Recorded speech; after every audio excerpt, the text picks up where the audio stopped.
บวงแห่งมารเดี๋ยวลองฟังเป็นธรรมะบรรยายเนาะ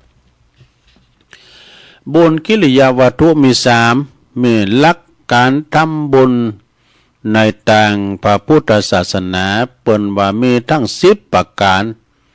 สามารถย่อลงมาเนอะเป็นหลักการ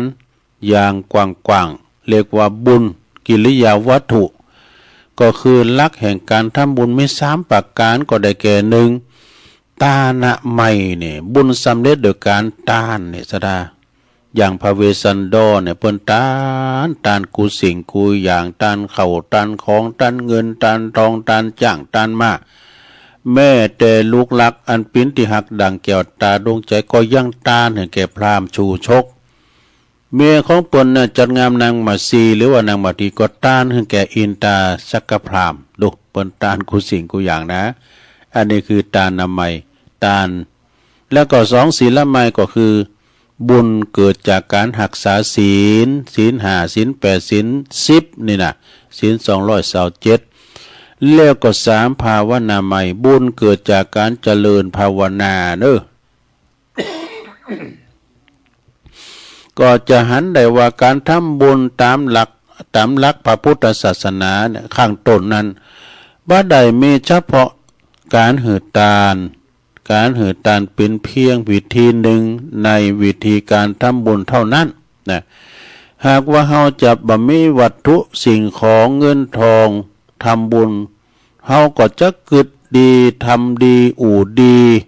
ก็จะเป็นการทำบุญเช่นกันแห่คิดดีทำดีพูดดีเนี่ยบัดเราน่าจะขวัญไผกึดไปตังดีมองโลกในแง่ดีก็เป็นการทำบุญเช่นเดียวกันผู้ที่ประสงค์จะทำบุญเพื่อให้เกิดบุญจริงๆควรทำความเข้าใจให้กระจ่างเนี่ยตานามัยตานามัยบุญเกิดจากการหือทานนี่ก็คือการทานนี่ศรัทธาญาติโยมทั้งหลายการทานก็คือการหือวัตถุสิ่งของให้แก่ผู้อื่นเป็นหลักการทำบุญอย่างหนึ่งนะในทางพระพุทธศาสนาเรียกว่าบุญเกิดจากการหือทานเ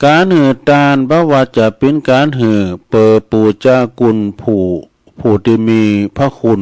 เช่นการหือทานแก่พระสงฆ์พระภิกษุสงฆ์นะการทำบุญไปตังวัดตังวาหือแก่พระสงฆ์ทานโกเข่าพระเนรนี่นะอันนี้ก็การทำบุญเหมือนกันหรือว่าทำบุญหือพ่อแม่ครูบาอาจารย์หืออันประวัติการหือเปอว่าปินสาธารณประโยชน์ก็ตามเนาะเปิ้นปินสาธารณประโยชน์ต่างๆโดยการเอาเงินไปมอบหือสิ่งของปินสาธารณประโยชน์แก่ประเทศชาติก็ดีแก่พระศาสนาก็ดีการหือเปออนุเคราะห์ญาติพี่น้องลูกหลานลูกน้องก็ดีก็หือการหือเปิดจวยเหลือนะจวยเหลือผู้ที่อ่อนด้อยโอกาสด้อยกว่าตนโดยความเมตตาสงสารนะและโดยความหักความอินดูการหือเปิดสงเคราะห์คนตกทุกข์ได้ยากประสบกับภัยพิบัติหรือว่าสัตว์ลิสานเป็นต้นนี่ภัยพิบัตินะศรัทธาญาติโยมทั้งหลายแล้วก็การหือเปอสำละกิเลสในใจตนสร้างบุญบารมีเปอความป่นตุกในสังสารวัฏล้วนเป็นบ่อเกิดแห่งบุญทั้งหมดเด้อศรัทธานี่เนี่ยบุญนี่นะศรัทธาแต่การว่าหือทานก็จะเกิดอานิสงส์ตามมาบ่ได้อยู่ที่วัตถุสิ่งของเฮาทำกรรมเด้อ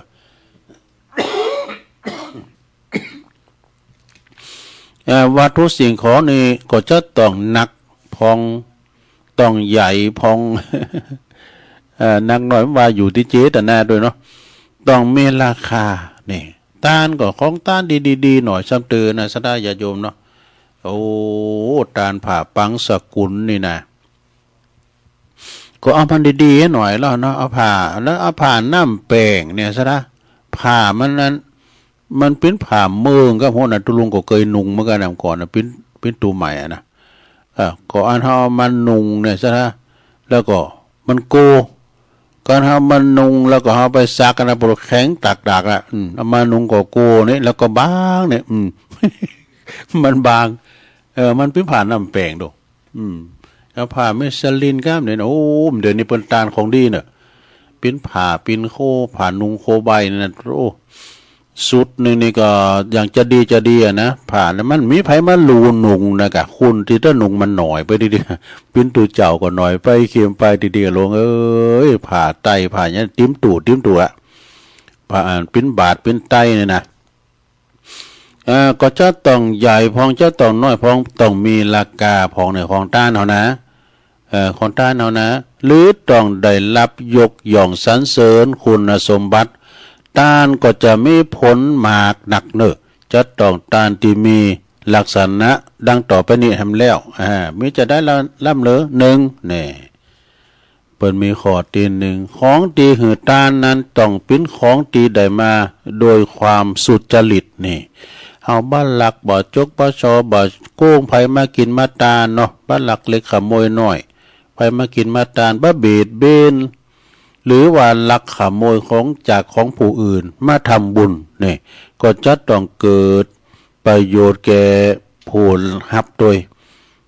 กินแต่ตานแต่ศรัทธาญาติโยมทั้งหลาย อย่างเพิ่นตานสลากโทษตานสลากเนี่ยเพิ่นตานหนักแต่การไปเจอสลากย่อมตั้งพี่น้องเจ้ายองละปูนซ้ำปดโตไม่สีสุกสุดเก้าสุดไปพันเนียนตุนได้เนี่ยต้องเอารถปิกอัพมาใส่เอารถยนต์มาใส่นะข้อที่สองผู้ฮับตานต้องเป็นคนดีมีคุณธรรมสูงนะผู้ฮับตานเนี่ยนะต้องเป็นคนดีมีคุณธรรมสูงเป็นผู้ปฏิบัติเปิดทำลายกิเลสหรือเป็นผู้ที่มดกิเลสนี่ต่อไปเป็นข้อที่สามนะลงนะข้อที่สามคือแก่สงฆ์นะคือแก่พระภิกษุสงฆ์ก็คือเป็นสังฆทานนี่บ่ได้เจาะจงสังฆทานคือไม่เจาะจงแก่ผู้ไปตุนได้นะ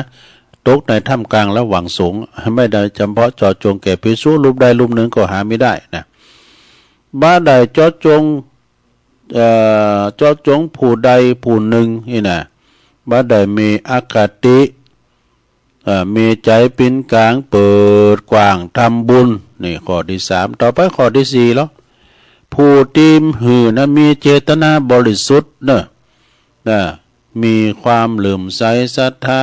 สามกาลเวลาคือก่อนหือตานก็มีจิตใจแซมซืนเบิกบ้านเหลื่อมใสยินดีสองคณะติตานก็มีใจเหลื่อมใสยินดีเหมือนกันเนี่ยสามเหรอ สามนี่ก็ขั้นว่าทำบุญไปแล้วลงก็มีใจเบิกบานอิ่มหรอกกับสิ่งที่ได้ทำไปบัดท่ามือตนเองเนี่ยนะบัดท่ามือทั้งตนเองและผู้อื่นเดือดร้อนห่อนใจการทำบุญจิตใจใสศรัทธามีความอย่างเจอเนาะอย่างได้ก่อตามผู้หือตานก็ควรจะมุ่งประโยชน์สำคัญสองประการเนอะคือผู้หือตานได้บุญเนี่ยผู้ที่หือตานได้บุญผู้รับก็ต้องได้ประโยชน์เนอะได้ประโยชน์อย่างได้ก็ลองฟังพอ บาใจว่าผู้หือตานได้บุญแต่ว่าผู้รับนี่ได้บ่ได้ใจประโยชน์จากของติดตานที่ได้รับมานะแถมอย่างหนึ่งต้องเป็นภาระในการจัดเก็บแถมนะคือเกิดความเหมาะสมเนอะเช่นถวายพระพุทธรูปพลาสติกอันน้อยๆเพิ่นมีดูเขายังหล่อจางเอายางเอาอันพลาสติกเนี่ยนะเอามาแปลงพระเจ้าแล้วมาติดอยู่บุญสังฆทานนี่จัดหม้อแหละเจอก็สีทองไอ้นี่แต่พระสงฆ์เปิดสะเดาะเคราะห์นะมาตานเปิดสะเดาะเคราะห์แม่ผู้ถวายจะได้บุญแต่เนี่ยเปิ้นมีแต่เนอะแต่ก็ทำให้พระสงฆ์ลำบากใจทำเพราะใจประโยชน์บ่ได้ จะทิ้งไปเนอก็บ่ได้เนาะมันเป็นพระเจ้าโลกผู้ที่คือผู้อื่นไปปูจาก็บ่ได้นะมันเป็นพลาสติกโลกหาดีจัดเก็บก็ลำบากนี่นะกลายเป็นปัญหาตามมาเรียกว่าผู้ให้ทานได้บุญแต่ผู้รับไม่ได้ใช้ประโยชน์นี่นะเนาะซ้ำเตือนนะพอที่ก็ไม่สลีหลงหน้าวัดนะ มันจะมีพระเจ้าคอหัก เขามาไหว้ที่เก้าสลีนะพระเจ้าคอหักกาหลงปอคูณขาหล่อนค่ะภาษีวลีแขนหักไก่น่ะเขามากองไว้น่ะเนาะจะเป็นความที่ไหนก็เพิ่งเขาก็กึดถึงวัดถึงว่าแต่ไปไหว้ในวัดก็โกพันเนียนเขาจะเดือดด้วยกะก็ไหว้ที่ไม่เก้าสลีที่หน้าวัดอะไรเนี่ยมันใจมันได้แล้วนี่ เจ้าตาลเนาะเดี๋ยวเอาสีน้ำครับ สีลำไมบุญเกิดจากการหักษาศีลเนอะนี่เอาง่ายๆนะลูกเนาะเอาง่ายๆนะก็เดี๋ยวก็เอาของงานอยากก็ตีทำบรรยายมาการระวังกายบ่เหือใดทำลายผู้ใดหรือว่าสัตว์ใดจนว่าเกิดความลำบากเดือดร้อน การระวังวาจาบ่หือกระทบกระทั่งผู้ใดหรือสัตว์ใดจนเกิดความลำบากเดือดร้อน การระวังใจบ่หือคิดดีจะทำลายผู้ใดหรือสัตว์ใดบ่ทำบ่หือมีความต้องบ่หือมีความต้องการที่จะหันผู้อื่นหรือว่าสัตว์ใดได้รับความพินาศย่อยยับนี่การระวังดังกล่าวได้ชื่อว่าการรักษาศีลเนอะ มีศีลมีหลายประเภทก็ได้แก่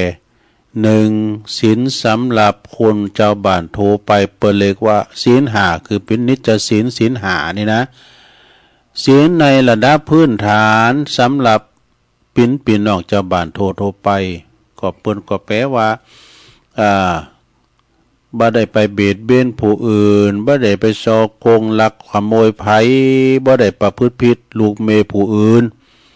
บ่โกหกหลอกลวงไผบ่เกี่ยวข้องกับสิ่งเสพติดของมึนเมาหืดโตดต่างๆนี่นะอันนี้ก็คือศีลห้า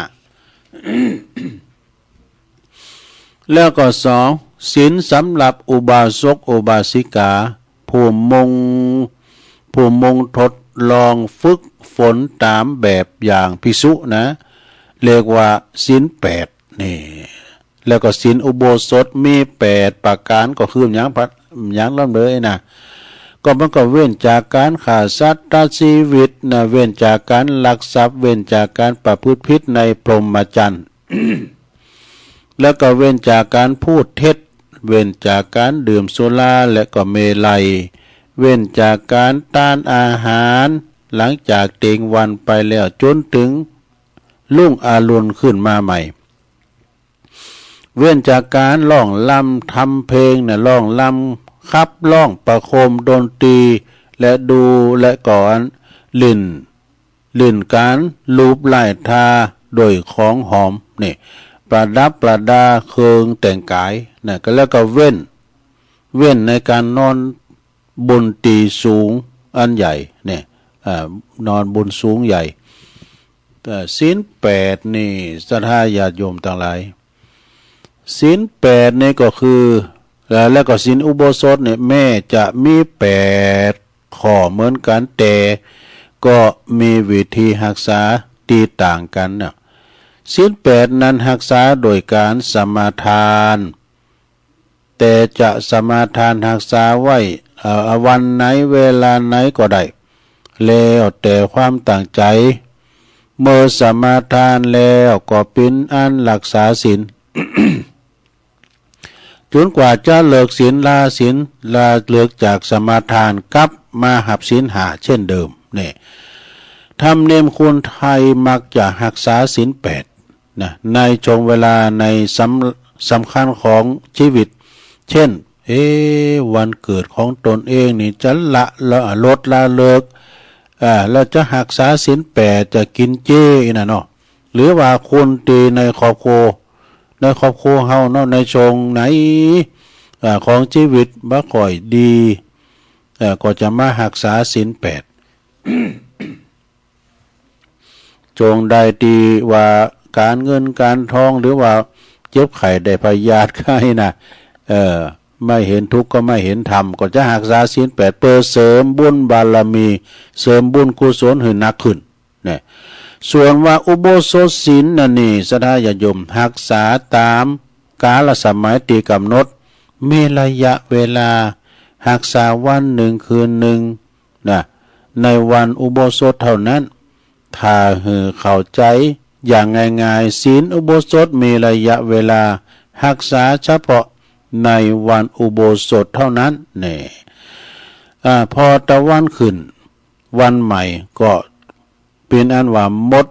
เขตศีลอุโบสถนี่สองนะข้อที่สองเนี่ย ข้อที่สองศีลสำหรับสามเณรเนรมีศีล10นี่ก็เนอะ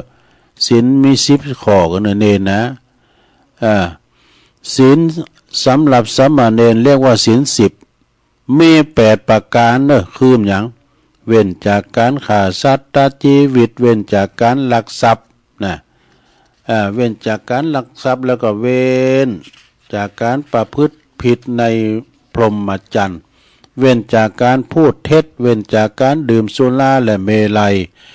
เว้นจากการทานอาหารหลังจากเตียงคืนไปแล้วจนถึงรุ่งอรุณวันขึ้นวันใหม่เว้นจากการร้องล่ำครับร้องประโคมดนตรีแล้วก็ดูการแสดงและการละเล่นต่างๆนี่เว้นจากการลูบไล่ทาโดยของหอมประดับประดาเครื่องแต่งกายนะ เว้นจากการนอนบนที่สูงบนที่นอนอันสูงใหญ่เว้นจากการรับเงินรับทองหรือเกี่ยวข้องกับธุรกิจต่างๆนี่นี่นะแล้วก็4เนอะศีลสำหรับภิกษุก็มีอยู่227ข้อดูมันหลายซะนะ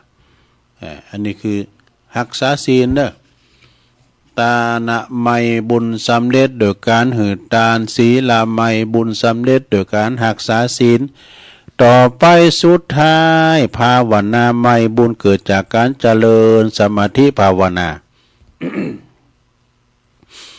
การภาวนาเนี่ยก็หมายถึงการอบรมพัฒนาจิตให้สะอาดสว่างสงบเนอะเป็นจือเรียกว่าทำสมาธิบางครั้งก็เรียกว่ากรรมฐานพองการปฏิบัติธรรมพองหรือการเจริญภาวนาพองแต่โดยโลมก็เป็นวิธีการทำให้จิตสงบวิธีทำสมาธิมีอยู่2อย่างเนอะ2อย่างคือ1สมถกรรมฐานที่มุ่งให้จิตเกิดความสงบเนอะด้วยวิธีการเช่นข่มจิตใจให้เฮาสงบข่มจิตให้สงบจิตอยากกึดก็บ่ให้กึดจิตอยากขยับก็บ่ให้ขยับจิตอยากเป็นว่าจิตอยากลุกก็บ่ลุกนี่คันที่ไหนก็บ่เก๋านะจิตอยากทำอันหยังก็บ่ให้ทำตามฝืนจิตทวนกระแสนะฝืนจิตทวนกระแสสิ่งที่จิตอยากจะทำแต่เฮาบ่ทำนะจิตบ่เฮาบ่ทำตามการที่บ่ทำตามใจอยากเรียกว่าข่มจิตให้สงบระงับนั่นเองแน่อันนี้สมถกรรมฐาน ข้อที่2วิปัสสนากรรมฐานที่มุ่งให้จิตเกิดนี่เกิดปัญญาวิธีการทำให้จิตสงบด้วยการตามดูจิตว่าขึ้นหยังพองมีพฤติกรรมอย่างใดพองชอบทำอันหยังประวัติชอบอันหยังเกลียดอันหยังทำไมจึงชอบทำไมจึงเกลียดเกลียดก็คือจังทำไมถึงชอบทำไมถึงจังจิตจะเกิดพองก็ปล่อยให้มันเกิดไป เพียงหูเพียงหูว่าคือหูว่าจิตกำลังกึดเนี่ยกึดหยังโดยวิธีนี้ทำให้ผู้ปฏิบัติเกิดปัญญาหูจักจิตของตนเองเป็นเหตุให้เข้าใจตนเองเกิดความสงบนิ่งเป็นสมาธิการเจริญภาวนาการเจริญภาวนาเป็นหลักการแห่งการทำบุญอย่างหนึ่งในทางพระพุทธศาสนาการเป็นการมุ่งเข้าไปพัฒนาจิตให้สูงขึ้นเป็นการทำบุญโดยบ่ต้องใจของใจเงินใจทองทรัพย์สินอะไรมากมายนะเพียงแต่ว่าตามดูหายใจลมหายใจอย่างท่านอาจารย์วรรณชัยวานะจะไปหายใจคว้างอย่างเดียวนะพอลมหายใจนะคือพอลุ่มหายใจเนื้อสนาเนื้อจบลงไปตานศีลภาวนาแบบยอความจริงมันมี10อย่างก่อนนะ10บุญกิริยาวัตถุ10นะแล้วยอมาเป็น3เนาะก็จบลงไปสถาเฮ้ยตอนนี้ไปเอานี่มาวางก้ามก่อนสถา ตัวลุงเจ้าเหล่าเรื่องสะดกเนอเรื่องพระวิปัสสนา500ตุน500องค์นะเปิ้นสวดกาลนีจุนเทวดาใจอ่อนว่ะไปไหนไปลืมเด้อ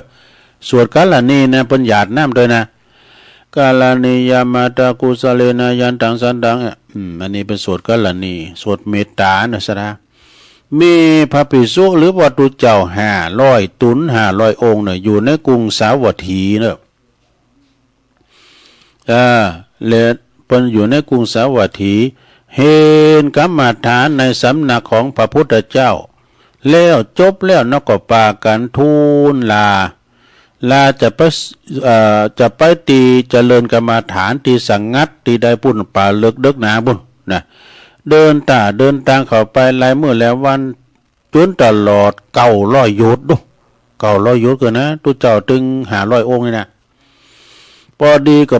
ไปถึงบ้านใหญ่ในตำบลหนึ่งเนี่ยบ้านนั้นเพิ่นก็อยู่ในเมืองอยู่ในป่าในเขานะอยู่ในบ้านในตำบลใหญ่แห่งหนึ่งเจ้าบ้านก็ไปขอนิมนต์สาธุเจ้าถึง500องค์นั่นนะจำว่าสาอยู่เสียที่ป่าใหญ่แห่งนี้เด้อจำว่าสากันอยู่ที่ป่าใหญ่โอ้ป่าไม่สีเหล้าเก่าไม่ใหญ่ไม่หลงอยู่ที่นี่มันสังงัดมันเงียบนะพอพระเข้ากรรมฐานอยู่ในป่านั้นพกเทวดาเนี่ยเทวดาที่สิงสถิตอยู่ที่ลูกค้าตุนใหม่เทวดาเนี่ยมันจะอยู่ตุนเดียวก็ไม่เดียวนะเปิ้นมีลูกมีหลานวะ อยู่ด้วยกันนะปินวิมานมีก็ไม่ปินวิมานอยู่สิงสถิตอยู่บนปินว่าลูกค้าเทวดาบักกองว่าสาธุเจ้าเพิ่นมาเข้ากรรมฐานปรากฏมานอนกันอยู่เพิ่นก็สวดมนต์กันพองอีก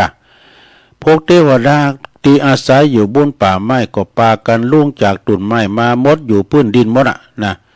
โดยคิดว่าพวกเจ้าพระคงจะไปกันแล้วก้าให้นะเจ้าขึ้นมาพระก็ปากันไปปีนที่บาทเขาปีนที่บาทแล้วปิกมาแถมอยู่ต่อแถมพวกเทวดาเข้าใจว่าคงจะนิมนต์อยู่รอจ้าพวกนี้คงจะไปแล้วจ้านะเทวดาพวกนี้ก็คงจะไปละแต่ก็ปิ้นอยู่อย่างนั้นตลอดถึงกึ่งเดินว่าไปสักเตือนี่เทวบุตรเทวดาที่สิงสถิตอยู่ต้นไม้ก็ไม่ได้ขึ้นวิมานของตัวเนาะพวกเทวดาก็มาปรึกษาหารือกันพระคงจะจำวาสาอยู่เส้นนิตินี่เป็นแน่แต่นะพวกเขาจะทำอย่างได้ดีนะแต่ว่าเปิ้นอยู่ที่นี่เขาก็ขึ้นอยู่บนก็ไม่ได้นะมันอยู่ที่สูงแล้วบนนะจักป้าลูกเด็กเล็กแดงลงอยู่ที่พื้นดินอยู่แต่มีความลำบากเนอะเหมือนบ่ได้อยู่สิงสถิตอยู่บนต้นไม้นะควรจักทำอันยังสักอย่างเนอะไอ้นะทำยังจะทำยังให้ตุเจ้าทั้งหลายนี่ปากันหนีไปนะปรึกษากันอย่างอันแล้วถึงเวลากลางค่ำกลางคืนเนี่ยเทวดาทั้งหลายนะก็จำแรงปิ้นผีโหขาดพองวะผีคางหักพองวะอยู่ในที่ต่างๆเนี่ยห้องโหยโหนกันต่อมาก็ฮ้อนเลยนะ ผีทั้งหลายก็ห้องโหยโหนหลอกกันปดตบเพียนตูเจ้าบางตุนก็โกก็โกกันปดโตทำหือเกิดโรคต่างๆด้วยกันดูไข้วัดพองไอพองเป็นต้นพวกภิกษุทนบ่ไหวในตอนนั้นนะไหวแล้วจึงปากันกลับไปเข้าเฝ้าพระพุทธเจ้าและทูลเหล่าเลิงถวายพระพุทธเจ้าพระพุทธเจ้าจึงทรงแสดงก็ขอไปตุเจ้าทั้งหลายไปอยู่ที่ไหนอย่าไปลืมสูตรบทนี้ก็สูตรเมตตาสูตรกัลลานีสูตรกัลลานีให้ฟังเรียกก็ตรัสสั่งว่าจุงปากันปีกไปพอไปถึงชายป่าก็ปากันสวดกัลลานีนี่เนอะหยาดน้ำให้เปิ้นเนอะพวกภิกษุเหล่านั้นก็ทำตามทุกประการพวกเทวดาในป่าทั้งสิ้นก็ใจอ่อนลงแล้วตอนนั้นเอาเปิ้นหยาดน้ำของเฮาเปิ้นแผ่เมตตาเฮาก็ปากันออกมาตอนรับนิมนต์เข้าไปอยู่จำวัดสาที่ป่านั้นอย่างเดิมนี่แล้วก็ปากันละเวทละวังภัยกับตุเจ้าทั้งหลายอยู่สุขสบายดีเมื่อพระภิกษุทั้งหลายอยู่สุขสบายดีแล้วก็ปากันตั้งอกตั้งใจเจริญกรรมฐานวิปัสสนากรรมฐานจนว่าร่างกายตีปิ้นเปรียบเหมือนกับภาชนะดินนี่นะเพราะว่าปิ้นของต้องแตกสลายคงทนอยู่ไม่ได้พระพุทธเจ้ายังทรงยังทราบจึงได้เปล่งรัศมีพระรัศมีไปเปล่งพระรัศมีไปก็คือปรากฏเหมือนกับประทับนั่งอยู่หน้าที่เฉพาะหน้านี่ความจริงเพิ่นจะไปนะเพิ่นเบ่งรัศมีไปกะแล้วก็ทรงสอนว่าพวกเธอจงหูว่าร่างกายนี่เปรียบเหมือนกับหมอกกับไหเด้อจงรักษาจิตไว้ให้ดีเหมือนกับรักษาบ้านรักษาเมืองจงสู่ลบมารโดยอาวุธคือปัญญาเด้อจงรักษาภาชนะแล้วก็ไหวแต่จงรักษาภาชนะแล้วไหวแต่อย่าไปอยู่เพียงเท่านั้นอย่าไปอยู่เพียงเท่านั้นดังนี้เมื่อจบคำสอนนี่ลงพระกรรมฐานตึง500ตุน500องค์ก็ได้สำเร็จเป็นพระอรหันตาแล้วก็เหาะเข้าไปเฝ้าพระพุทธเจ้าเหาะได้เลยนะ เรื่องนี้เปิ้นก็จี้หันว่าสอนหัวการจักไปตีไหน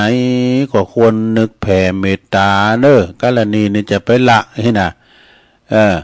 ไปถึงตีอยู่ตีผู้ตีเปิ้นอยู่ในสถานที่นั้นก่อนเนาะเช่น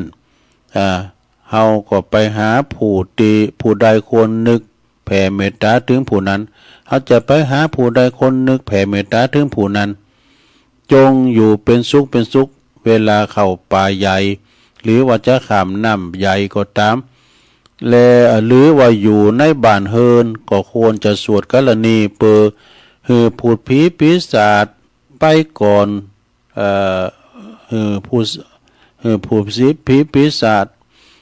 ก่อนก็เกิดเมตตากรุณาต่อไปจบสดา ปิ้งกระทอนกระเทนไปหน่อยในสุมาเนี่ยการแผ่เมตตาส่งกระแสจิตไปก่อนเนี่ยสดาญาติโยมทั้งหลายนิยอนไปหน่อยว่ามีสมัยหนึ่งนะหลวงปู่แหวนนี่เปิ้นอยู่วัดดอยแม่ปังเนี่ยอันนี้ตุลุงเคยอ่านชีวประวัติเปิ้นนะเปิ้นว่าญาติลูกศิษย์ลูกหานะพระเนนเนี่ยเปิ้นจะห้องพระเนนมาประชุมกันวันนี้ปากันผิววัดผิวว่าเนี่ยตอนรับนายหลวงจะมาเยี่ยมอีกว่าเปิ้นยังฮู้ก่อนนะวันนี้เจ้าฟ้ามหากษัตริย์จะมาเยี่ยมวัดเท่านั้นบอกกับพระเนนช่วยกันปฏิบัติปัดกวาดให้เรียบร้อยนะถึงที่นี่มาแต่เนี่ยเปิ้นฮู้ด้วยวิธีจิตนะจิตเปิ้นสูงจิตเปิ้นแหงเนาะเปิ้นจะฮู้ก่อนนะสมมติว่านายหลวงเฮารอเก่าเนี่ยวันนี้จะไปนมัสการหลวงปู่แหวนเนี่ยเปิ้นก็จะเหมือนกับเปิ้นโทรจิตหลวงปู่แหวนจะฮู้ทันทีโดยวิธีจิตของเปิ้นน่ะนี่อันนี้เป็นอย่างนั้นเนาะจิตเปิ้นสูงแล้วนะ โอ้สถาจะถึงชั่วโมงละโอ้ตัวลุงก็อูมาแต่หึงจะได้ยอบยั่งให้งามกันนะลุงนะ พักเบรกแค่หน่อยเนาะพักเบรกแค่หน่อยนึงก่อนก็เดี๋ยวจะมาเตทำนะเจอ3 สินโบง3 ม่านโบงแห่งม่านคือศรัทธาได้ฟังกันเนาะ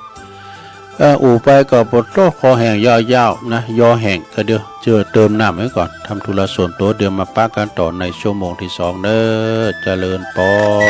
น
ทธาญาติโยม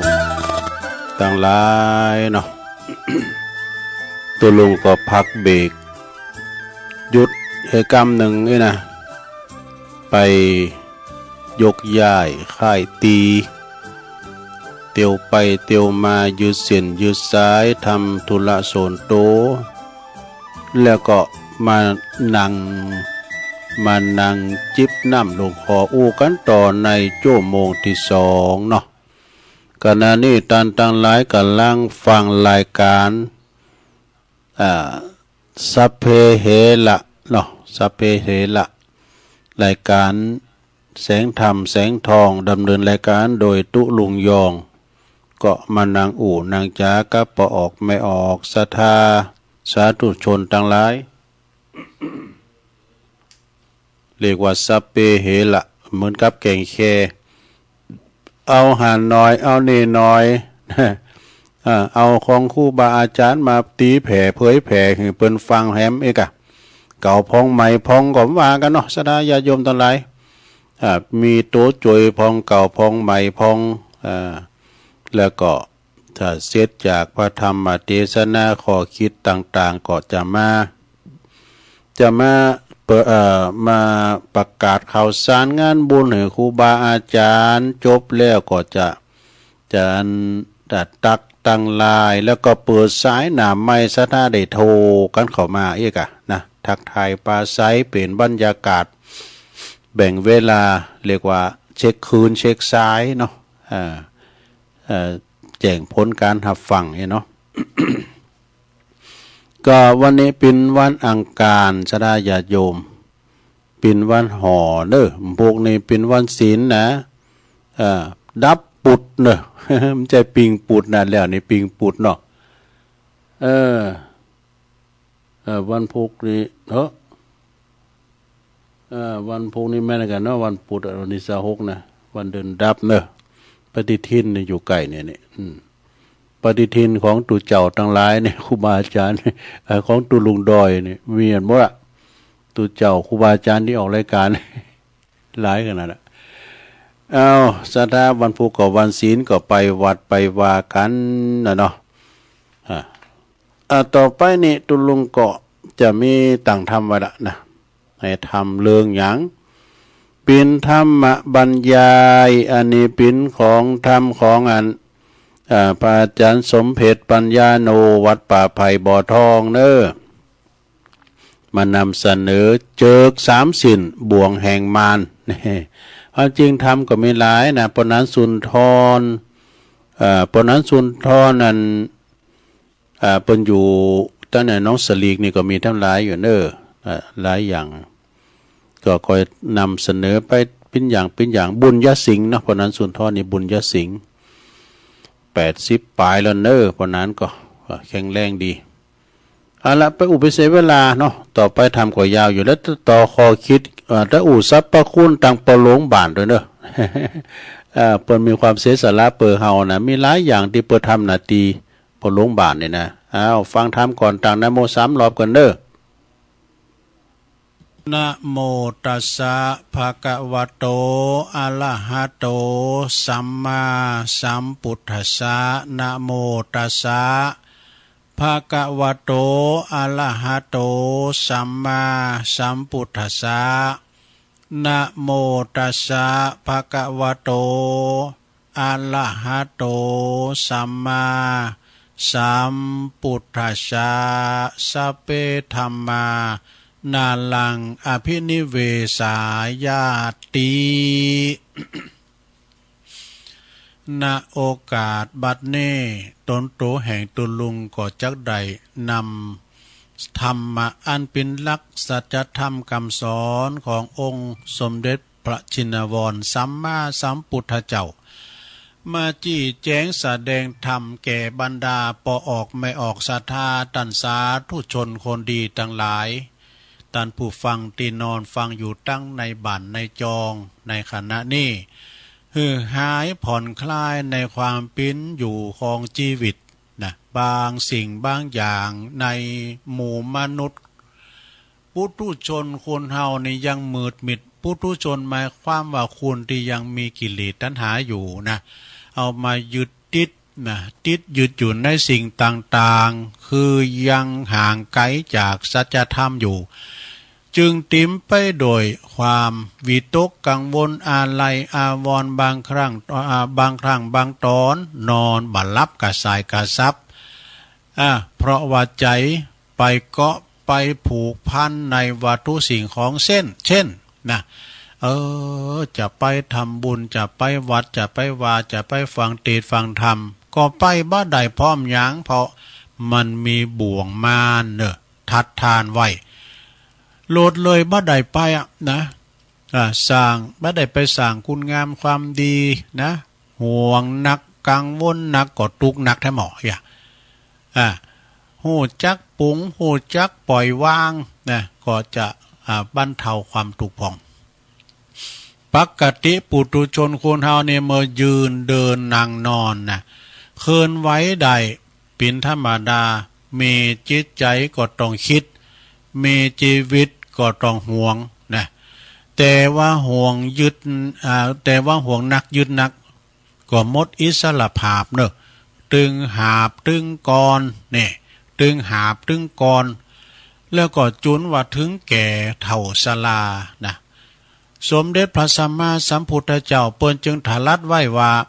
ในการดำเนินชีวิตโดยใจสติปัญญาสตินั้นก็คือเบรกรถหลงหูจักเบรกห้ามรถนั่นเนาะนะมีสติเหมือนห้ามรถคือเบรกปัญญานั้นก็คือหู้ดีหู้เสียเหตุและผลอย่าไปหักโลภโกรธหลงจนเกินปอดีเนอะนะมีมัชฌิมาปอปานกลางนี่ก็พอละนะมีปัญญาเป็นสัญญาณไฟแดงแน่สัญญาณไฟแดงเข้าไปเมืองนอกปุ้ยนี่นะไปทางเมืองลาวเพิ่นว่าการไฟแดงออกเพิ่นว่าไฟอำนาจก็แท้กันเนาะการแดงปุ๊บนี่ต้องจอดหมดไฟอำนาจ มีปัญญาก็คือเหมือนกับสัญญาณไฟนะเหมือนว่าเฮาใจไฟฟ้านี่นะเหมือนกันนะสดาเด้อไฟฟ้านี่นะมันมีทั้งคุณทั้งโทษนะมีคุณอันนั้นมีโทษมหันต์อาจจะทำให้ถึงตายนะจุนเป็นต้องจำเป็นต้องมีเครื่องตัดนะเครื่องตัดคือเครื่องอย่างเซฟทีคัดนี่เซฟทีคัดตัดไฟทุกครั้งฉันใดสติความคิดนะความนึกคิดจึงเป็นสิ่งที่สำคัญเนอะการยืนเดินนั่งนอนอิริยาบถสี่จะปราศจากสติบ่ได้นะดังตีตันกล่าวไว้ว่าสติมาปัญญาเกิดสติเตลิดจะเกิดปัญหาเนี่ยอวิชชาเข้ามาแทนทีเพราะเหตุนี่แหละคนที่มีสติมีปัญญาสมาธิ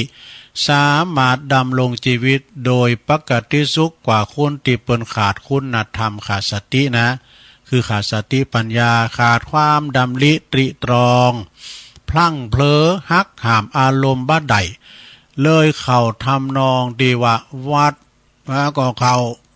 เราก็กินนั้นอันนี้เพิ่นเขียนไว้นะสุมาเดี๋ยวลงเด้อพี่ให้ฟังเหรออันลุงวัดก็เข้าเหล้าก็กินศีลแล้วก็ถือบุญก็หาบบาปก็แบกรู้เอากูอย่างได้ รวมทุกรส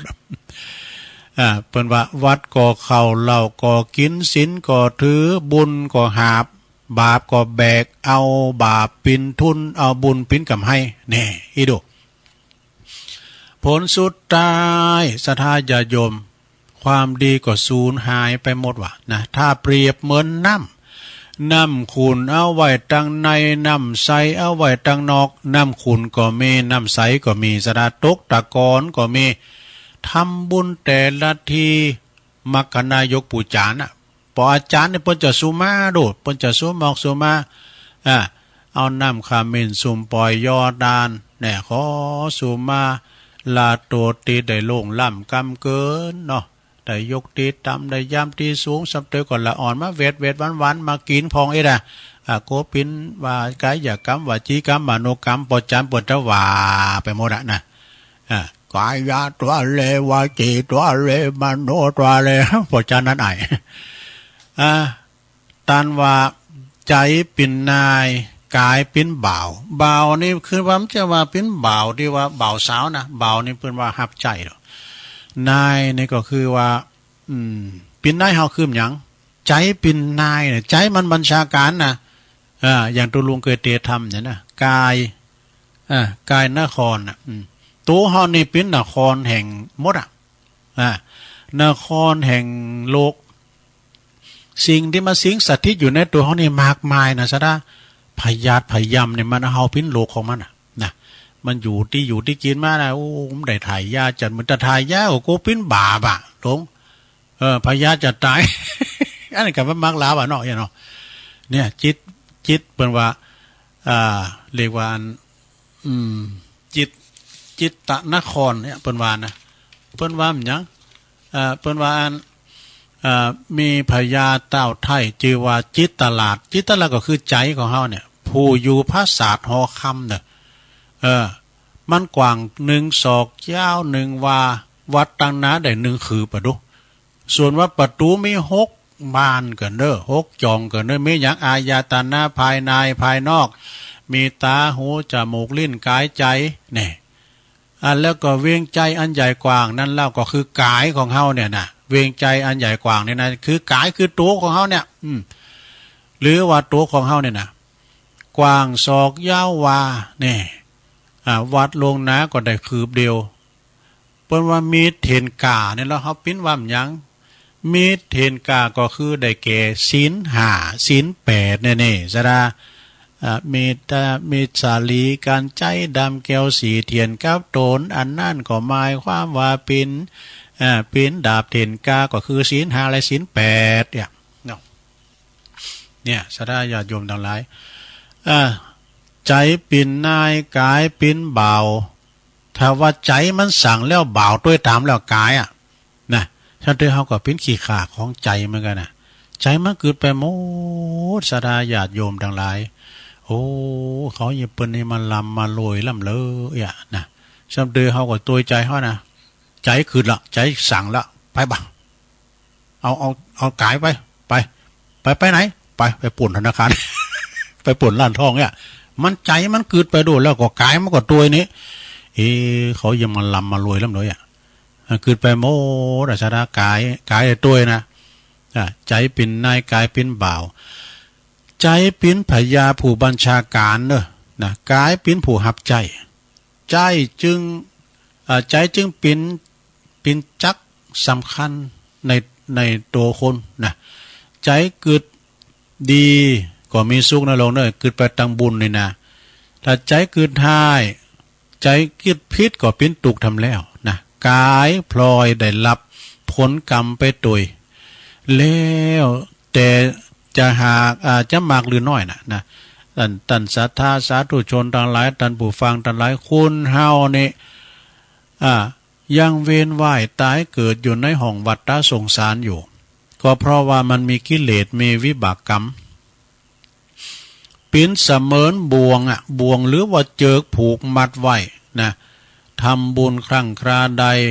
ก็ปนมมือว่านิพพานังบาลมังสุขังแต่ว่าไปบ่ถึงสักนิพพานเนี่ยบางคนว่าบางตันเข้าใจว่านิพพานเนี่ยก็ตายไปแล้วจึงแต่ไปนิพพานกันเนี่ยยังเข้าใจผิดอยู่เปิ้นก่อนในธรรมเนี่ยเปิ้นคือว่าความจริงนิพพานเนี่ยอยู่ใกล้ๆกับตัวเฮานี่แหละนะอยู่กับตัวเฮานี่แหละนิพพานนังนิพพานก็คือการดับหรือว่าการเย็นการดับหรือเย็นยังมีลมหายใจอยู่เนี่ยกอง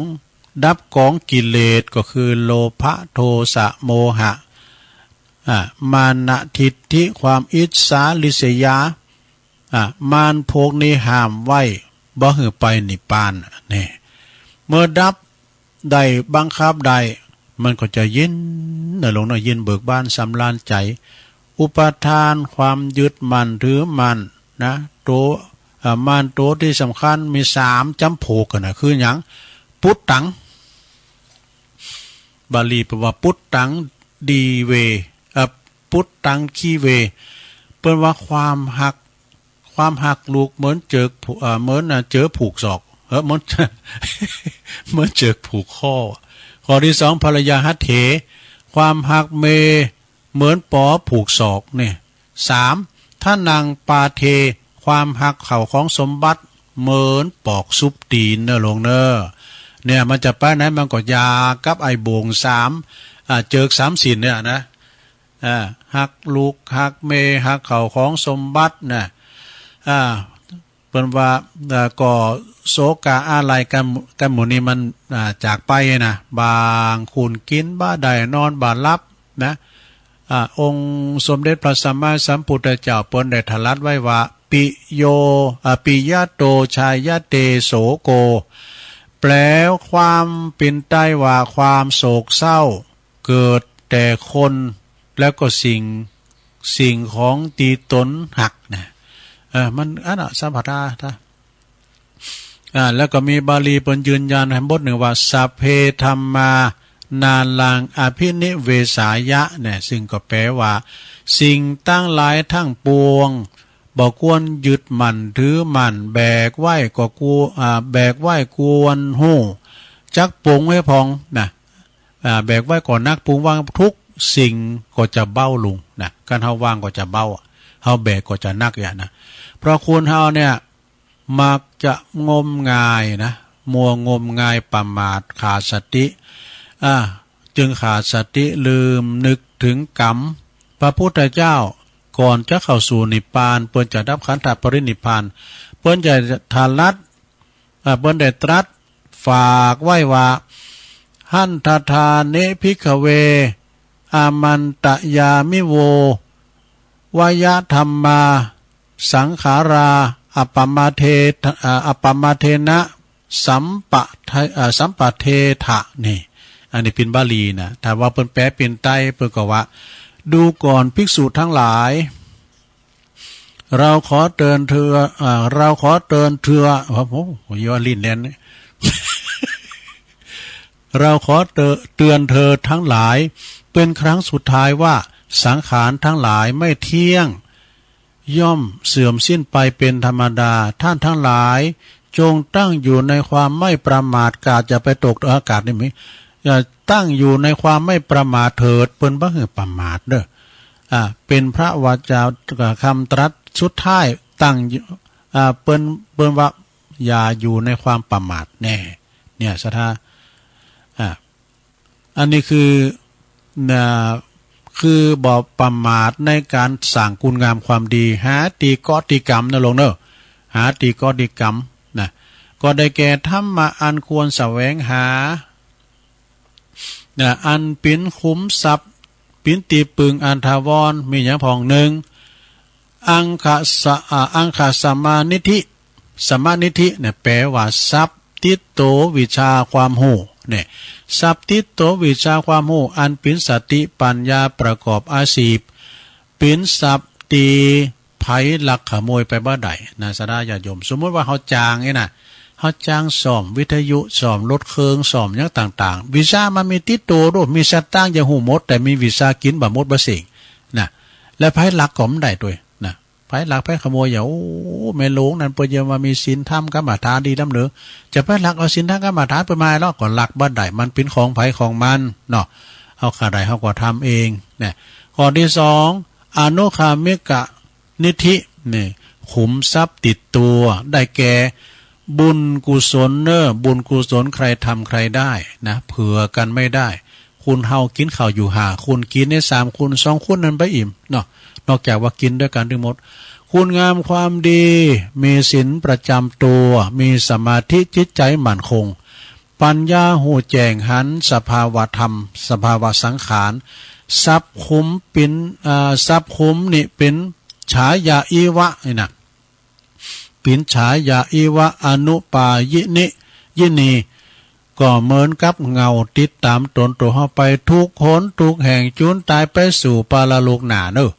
ส่วนว่าทรัพย์สินติดตัวเฮาได้แก่ตีดินตีนาเลือกสนไรนาบ้านจองหอเฮิน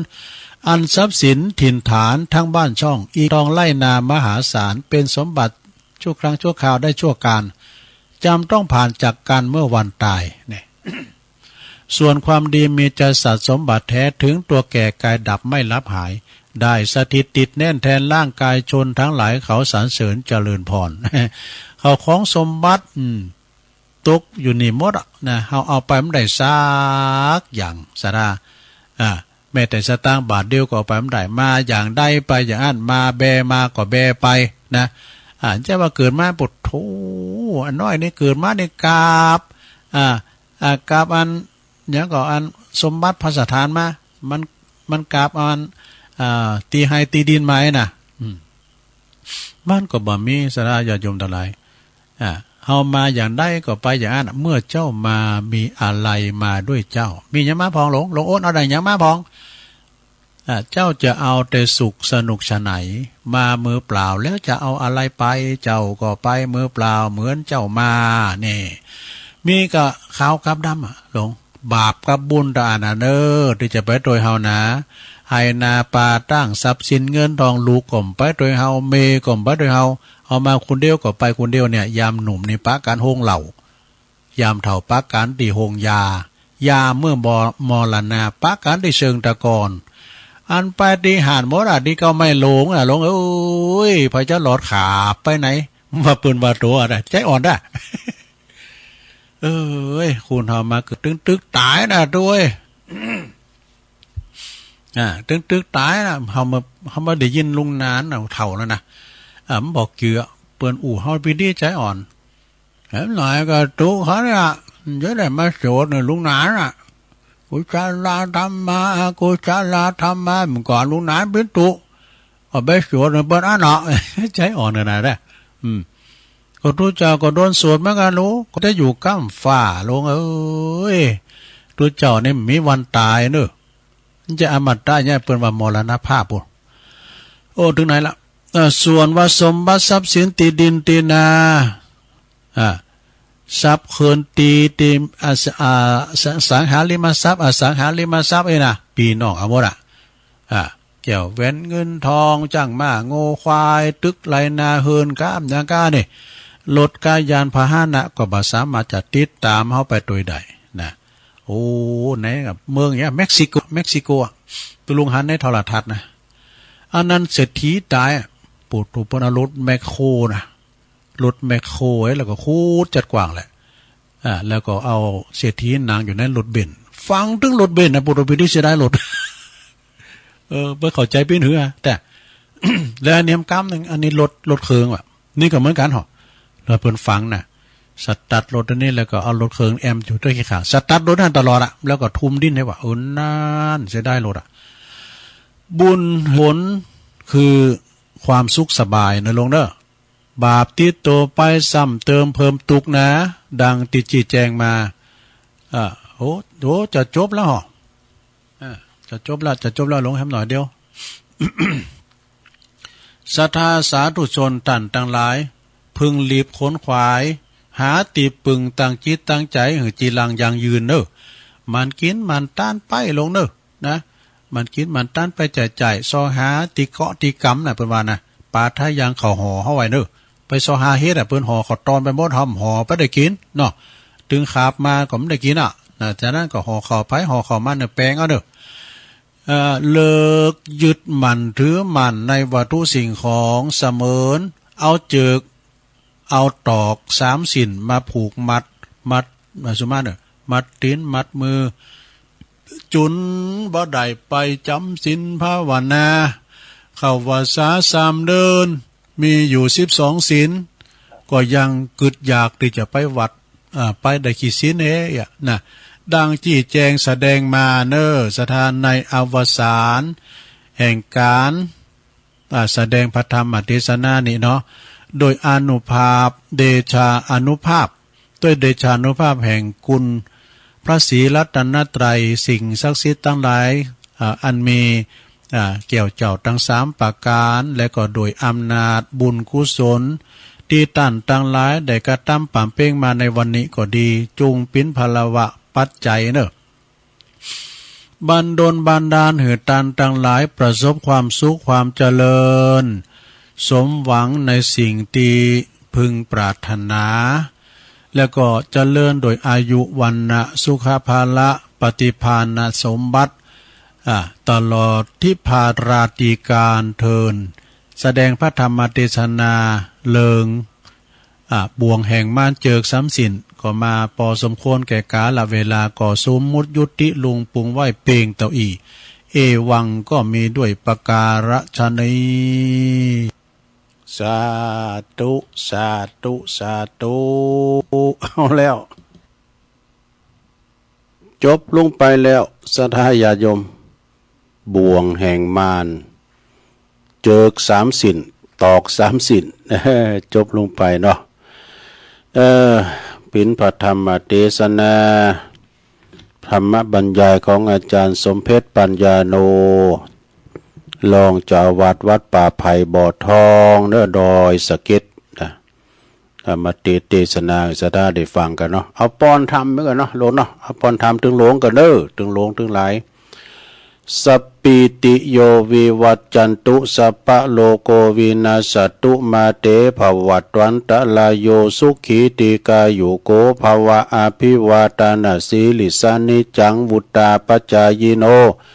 จัตตาโลธรรมาวัฏันติอายุวันโนสุขังปะลัง เอาแล้วจบน้ำจบทำไปก็มาอู่กันเรื่องเกี่ยวกับงานบุญแต่ละวัดทำกรรมเนาะงานบุญกุศลข่าวสารงานบุญในวันพุกวันฮือนี่ก็ได้เนี่ยกะวัดศรีชุมโพธารามในเมตตาธรรมอาจารย์พระอธิการทิติวัทิตเมธีตุปีบีโบพร้อมโดยคณะศรัทธาวัดศรีจุมนะตำบลบันเลินอำเภอป่าซางก็จะมีงานปล่อยโลงด้วยเสนาสนะของวัดหลายอย่างด้วยกันในวันที่28ว่าโคตานเข่าเนอะวันที่28ก็ความจริงกับเริ่มมาแต่26 27นะ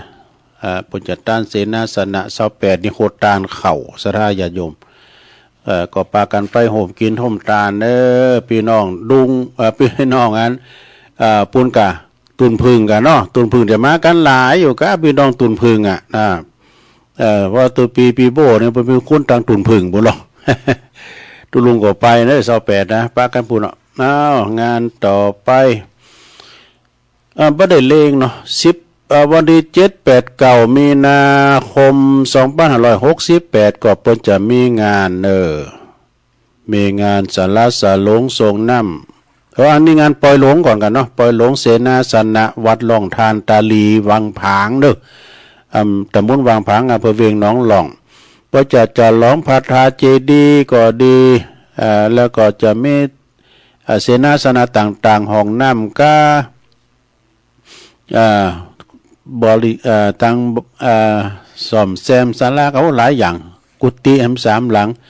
ที่วัดล่องทานวัดของเมตตาบารมีธรรมหลวงพ่อพระครูปาทิพย์ธรรมธาดาเจ้าคณะอำเภอเวียงหนองล่อง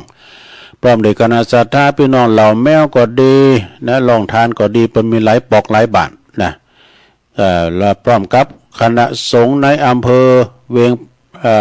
ยงหนองหล่องก็ดีไก่เคียงเนาะไปแสดงความยินดีกับหลวงพ่อเปิ้นได้กึศสร้างหางแปลงมาหลายอย่างแปลงเจดีย์มาตั้งแต่ปี57แล้วนะก็แล้วเมื่อนะแต่ว่าเปิ้นเอากุมมากำเดียวนะเปิ้นเอากุมมาเดียวก็จะมีปล่อยหลง7-8-9เนอะมีนาคมเนี่ย7-8-9วันที่8นั้นก็โคตานเข่าแล้ววันที่9เป็นวันตาลเนาะ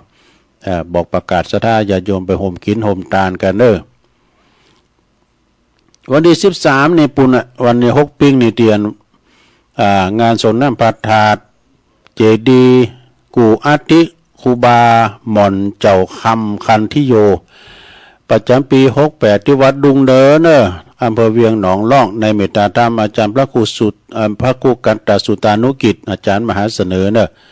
วันเดือน6ปิ้งบดีหลายอย่างหลายตีอยู่6ปิ้งนะก็เดี๋ยวจะประกาศถึงปิ้งอย่างไปแล้วก็ที่วัดพระธาตุมอนจอมพอก็วันเดือน6ปิ้งเมื่อเนาะได้ยินตุลุงดอยหรือว่าหลวงปู่ครูบาดอยประกาศขึ้นเนี่ยวันที่17มีนาก็เจิญรวมทำบุญแอวงานทรงน้ำพระธาตุอนุสาวรีย์ของครูบาจักอินทจักโกอดีตประพิจาวัดทุ่งโป่งตำบลเหล่ายาวอำเภอบ้านห้องนะ สถานที่ก็วัดทุ่งโป่งนะมีซอตลอดวันเด้อพระสมุสุเมธีทิติโกตุปิเคเด้อเจ้าอาวาสพร้อมด้วยพ่อหลวงเขาเนาะศรัทธา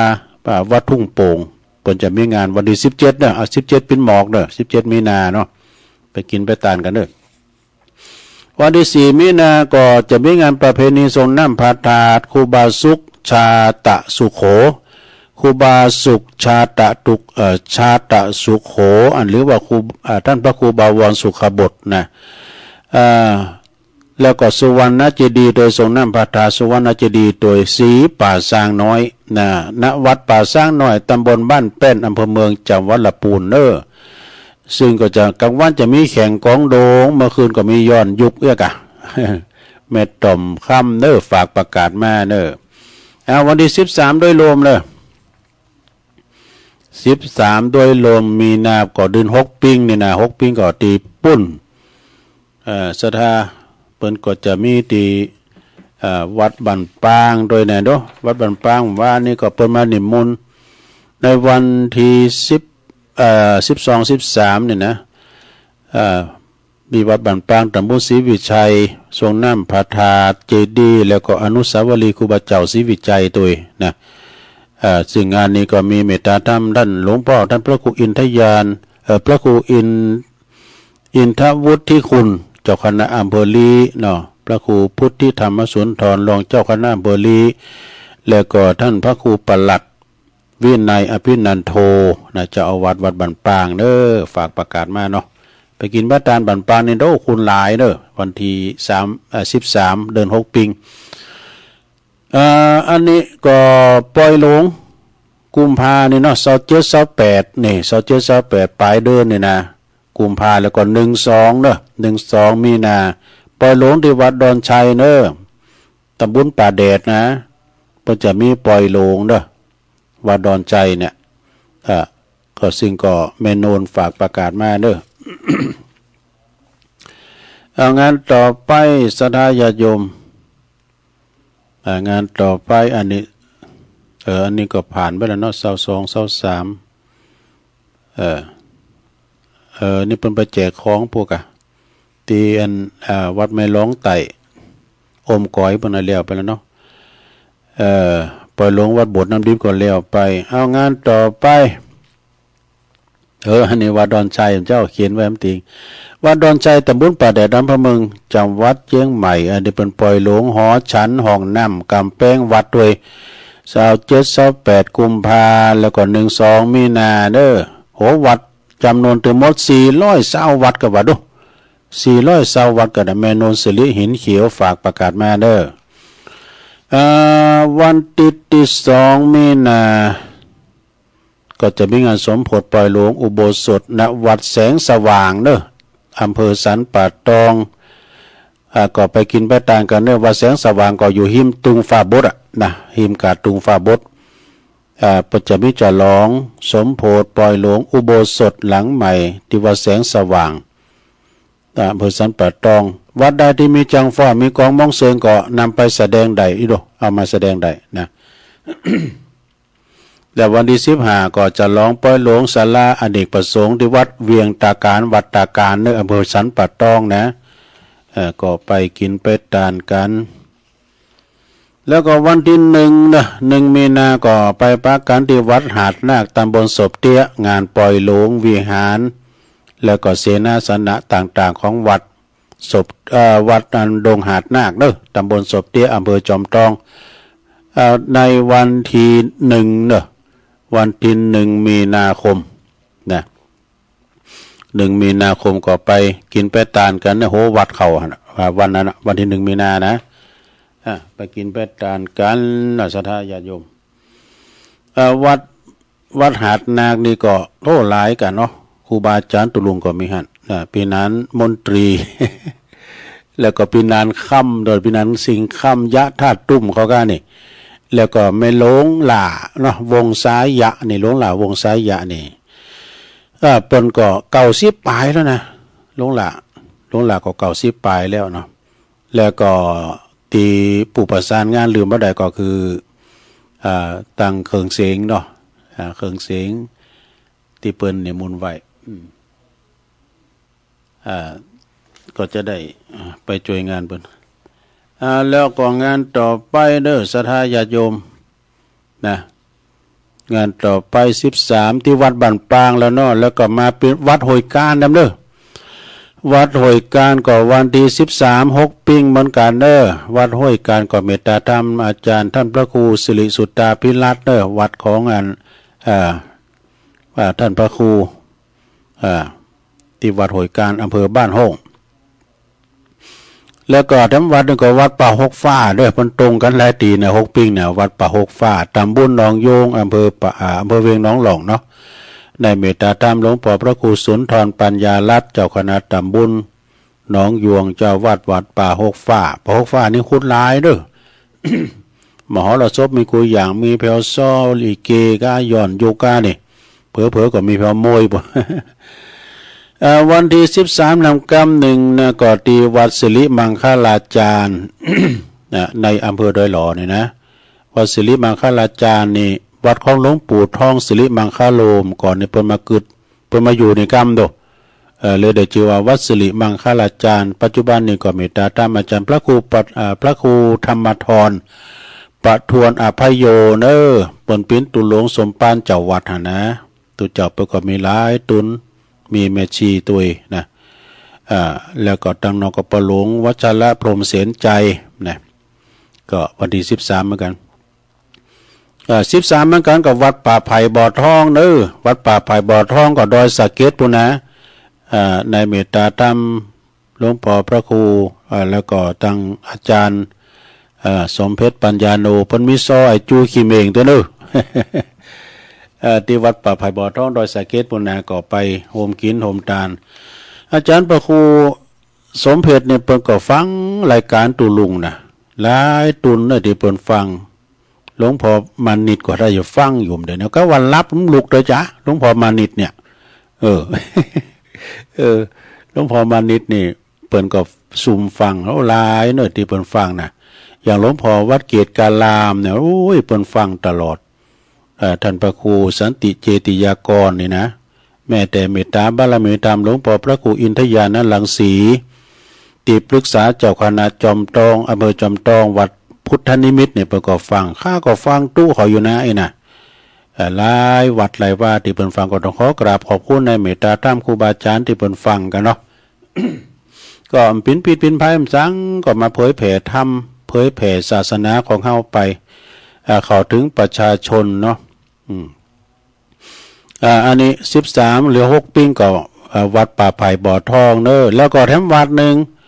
13เหมือนกัน6ปิ้งวัดศรีประดิษฐ์ป่าค่าเนี่ยศรีประดิษฐ์ป่าค่าก็ดอยสะเก็ดเหมือนกันได้มันตรงกันว่ะ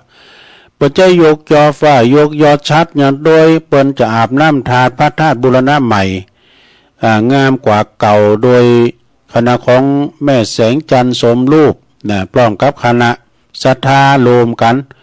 ยอดการบูรณะ70,000ปลายเกิดได้ปุรุไสวัดวาเนี่ยปุโตพระธาตุเจดีย์ปะน่ะบ่จะมีซอของเลวัดวันเพ็ญด้วยปุจะแห่โคตานด้วย ที่วัดป่าวัดนันสิประดิษฐ์นะศรีประดิษฐ์ป่าค่าเด้อดอยสะเก็ดแล้วก็วันที่27-28วันพุธวันเฮือนี่กุมภานี่นะสิ้นเดือนเนี่ยงานประเพณีส่งน้ำพระธาตุที่วัดปทุมศาลารามสันปูเลยนะสันปูเลยนี่ก็อยู่ตำบลสลีเตี้ยอำเภอบ้านโฮงเด้อในเมตตาธรรมอาจารย์พระอธิการจิตท่านพระอธิการสิขรจิตตสังวโรเนี่ยนี่เพิ่นฝากประกาศมาที่จริงเพิ่นนี่มุ่นตุลุงตัวนั่นเนี่ยแต่ตุลุงมาติดที่วัดสลีจุมโพธารามแล้วโอ้ยกยอดไว้พี่หน้าเนาะ เอาแล้วก็ทั้งวัดหนึ่งนี่สดาญาโยมทั้งวัดหนึ่งก็วัดของสันเมืองนี่ก็วันที่เช้า สุมาเนี่ยลงเด้อ มันคันคอก็วันที่30-31มีนาเด้อแล้วก็1เมษาก็จะมีการส่งน้ำพระธาตุประจำปีพบโชคทวีศรีสันเมืองของวัดสันเมืองเด้อจะไปปูจาแผ่นทองประจัดตานแต่นธรรมาตุยก็เจิญเด้อมีซอฟังวันคำมีย้อนยุกด้วยเด้อ งานนี้ก็สมณเณรเอาละก็ว่าหลวงลุงทำตัวให้ว่างเด้อผมนี่มนต์ข้ามปีนะไอ้น่ะจะไปลมกินลมตาลเด้อเบิ่นอยู่นะที่วัดสันเมืองเด้อแถมวัดหนึ่งก็วัดปากล่องเด้อปากล่องนี่เปิ้นจะมีงานจะร้องอายุแล้วก็สื่อจัตตาหลวงบนทำบุญจะร้องสมณศักดิ์ผัดหยดแล้วก็พระครูสัญญบัตรเจ้าวัดราชชั้นโทแล้วก็จะร้องอายุวัฒนมงคลครบ60 ปี28 วาษาของเมตตาธรรมอาจารย์พระครูธีรกิจจาธิคุณอดิเรกอธิปัญโยเจ้าอาวาสวัดปากล่องเด้อในวันที่23 มีนาคมโยมเด้อ23 มีนาเวลา9:39สืบจัดตาหลวงถึงวัดถึงบ้านนะงานนี้เปิ้นจัดให้มีงานซอไอจูขี่เมงเขาโต้ยเมื่อคืนก็ไปฟังย้อนยุคนะโอ้มิวสิกแล้วก็มีมวยมัน10 กูด้วยกันนะทำงานหนึ่งอันนี้ปุ่นนาซายลี่พุ่นเด้อวัดพระธาตุดอยขุมเงินนะอำเภอลี่นาซายลี่พุ่นนะก็จะมีงานทรงน้ำพระธาตุแล้วก็ทรงน้ำพระธาตุเจ้าทันใจแล้วก็รอพระพุทธรูปจักรพรรดิเปิดโลกตัวเองเด้อในวันที่7-8 เก่าเหมือนกันเด้อ7-8 เก่าเหมือนกันที่วัดปุ่นพระธาตุดอยขุมเงินครูบาโตฝากประกาศมาเด้อแล้วก็ทำงานหนึ่งอันนี้งานบุญใหญ่เด้อติดมหาจารย์ประจำโดยวัดทรายโมนโดยการนำของท่านพระครูสังวรศรีลาภิรักษ์เจ้าอาวาสวัดทรายโมนพร้อมโดยคณะสงฆ์ตำบลแมกะอำเภอสันป่าตองจังหวัดเชียงใหม่องค์การบริหารส่วนตำบลแมกะชมรมกำนันผู้ใหญ่บ้านชมรมผู้สูงอายุกลุ่มสตรีแม่บ้านกลุ่มหนุ่มสาววัฒนธรรมตำบลแม่ค้าแล้วก็กลุ่มอาสาเลิศพันธ์สะพานบุญสีพลอยประดับยนต์นะรวมกับพุทธศาสนิกชนทุกหมู่เหล่าเปิ้นก็จะมีการจัดงานเทศน์มหาจารย์พระเวสสันดรชาดก13 กันเนอะแบบประยุกต์นะเทศน์โดยแบบภาคกลาง3 ธรรมาสกันเนอะโดยได้นิมนต์อาจารย์ท่านพระอาจารย์ราชันอริโยวัดกวางทองจังหวัดพิษณุโลกเนอะโทษนักเทศน์ชื่อดังพร้อมโดยทีมงานชุดใหญ่ไฟกระพริบนี่พร้อมโดยตัวแสดงประกอบซึ่งจะมีพระเวสสันดรพระขหารพระเวสสันดรก็ไปเนอะพระนางมัตสีนะพระขหารนางมาทีการหาชาลีแล้วก็บุพามจุจกโอ้อยู่ไก่มาน่าจะไปขอเสนอเป็นตุจก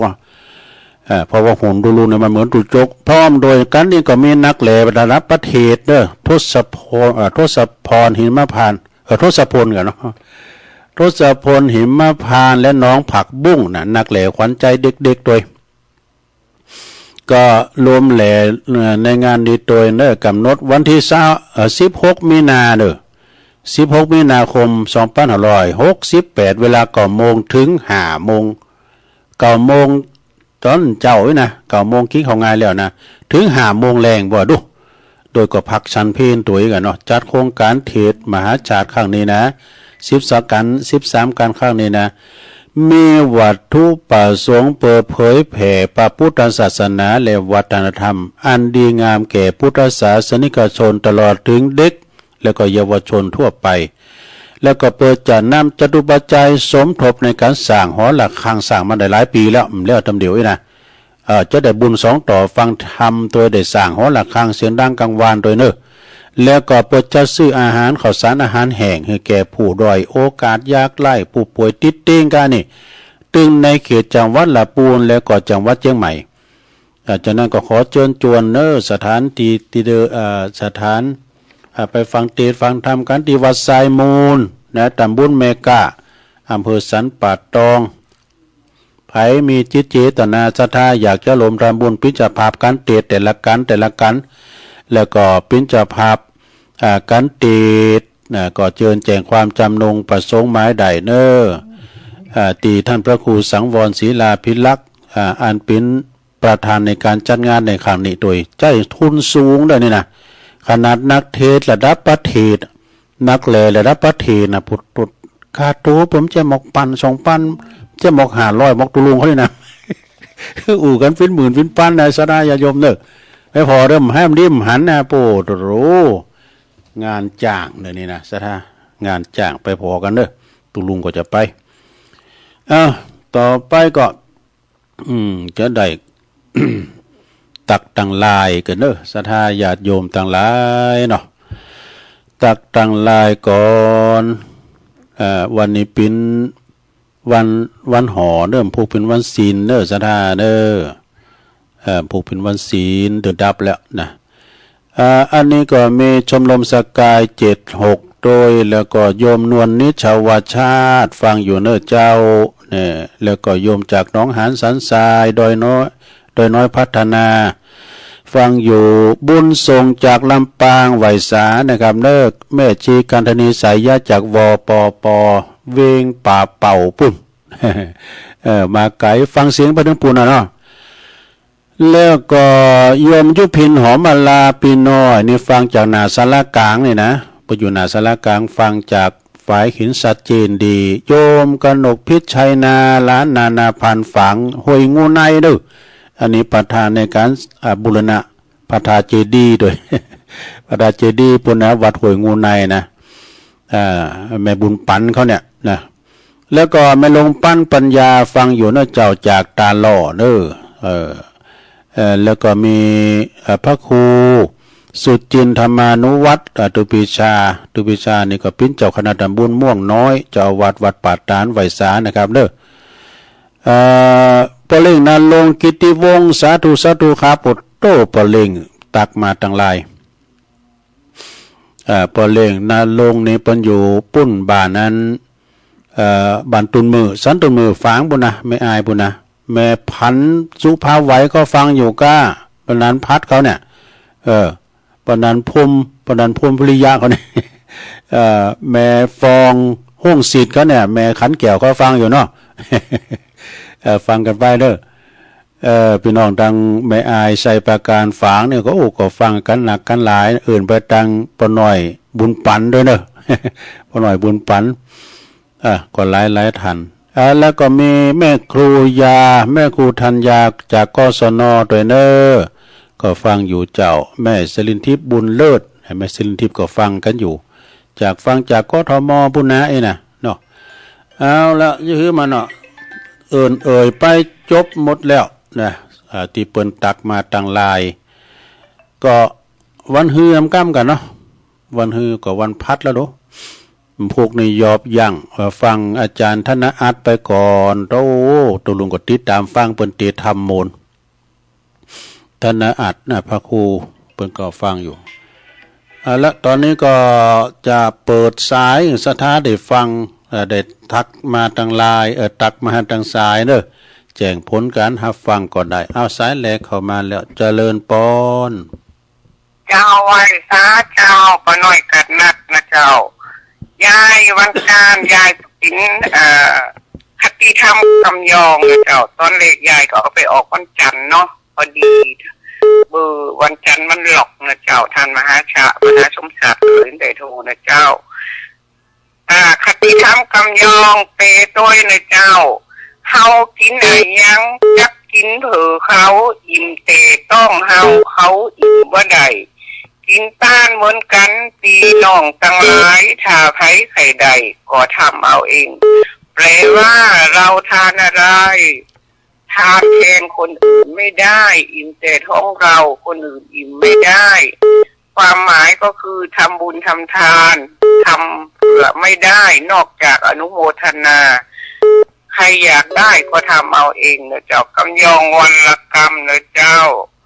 คำว่าฮกปิ้งนะเจ้าเนาะภาษาไทยแปลว่าวันเพ็ญเดือน6นะเจ้าแล้วก็จอน7 โมงแล้วก็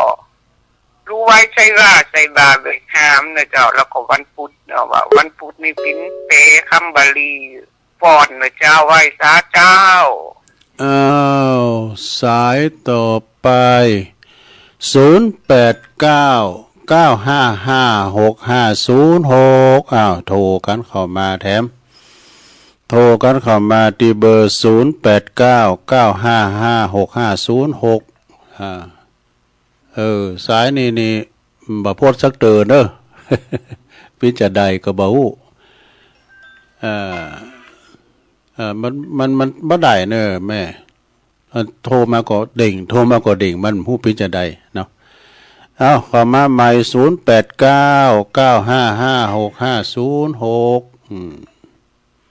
เข้ามาใหม่จบจากตัวลุงแล้วก็ฟังรายการธรรมาภิวัตรเนาะธรรมาภิวัตรเนี่ยมันถึงบัดดีเนอะแม่เพนบ่ได้เอาละบ่ก็สมควรเวลาเนาะโอ้เดี๋ยวอันนี้60ผู้ใหญ่เจริญปอนครับใบสาสุลุงป่อบุญตันป่าไล่ชัดเจนได้บ่ป่ะชัดเจนเลยเนาะตื่นเจ้าได้สีจุ่มเนาะปากันสีจุ่มปากันเด้อปากันสีจุ่มวันที่28เด้อวันที่28ยินดีปอนเด้อสาธุอันนี้3หยอดนะเจริญปอนกราบเรียนพระเจ้าตะลุงแม่ศรีธรเจ้าฟังอยู่เจ้าฟังอยู่ในสถานีไหนหงงัวนะแกน้ำบ่อหลวงอ่ะหงงัวนะแดนดินถิ่นล้านนาชัดเจนนี่เนาะเจ้าชัดเจนดีเจ้ายินดีเนอะบุญรักษาสาธุสายต่อไปเจริญปอนนมัสการเจ้าตุลุงรีบถอรีบพายรีบกอบรีบกวยรีบถอรีบพายตลาดตะวายสายบัวจะเน่ามึนน่ะมาได้พอฉันได้เดือนไปนอนที่แม่ยังไงวะครับชัดเจนดีเนาะเจ้าชัดเจนดีฟังอยู่นะเจ้าบุญรักษากำลังใจนะเจ้าสาธุแม่อายฟังยังมาเด้อลูกนะฮะใส่ปากการถ้ามีพร้อมก็มาแถมเนาะ0899556506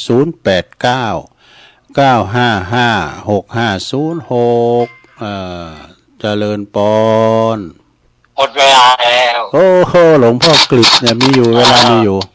แรกมองก่อนในการก่อนยาเรียบร้อยในเวลาสายเขาดีช่วงยังปะไรมิใช่แล้วหมดเวลาอาจารย์มีอยู่ครับมีอยู่เวลามีอยู่ครับผมขอบคุณหลวงพ่อเนอะหลวงพ่อกฤษเดี๋ยวเปิ้นจะไปบินทบาทแล้ว อันนี้ปกติตามฟังนะบทตุ้มเจ้าของไก่ในบทโตพุทธอุทยานปางโมกนะตุลุงกายไปหันก็หันอยู่ปลายวัดปลายบ้านเปิ้นนะเจงดาวเปิ้นน่ะซะนะดูติดหิมอำเภอไซปราการพวกนั้นเนี่ยเปิ้นก็ขึ้นหับได้ดีนะครับ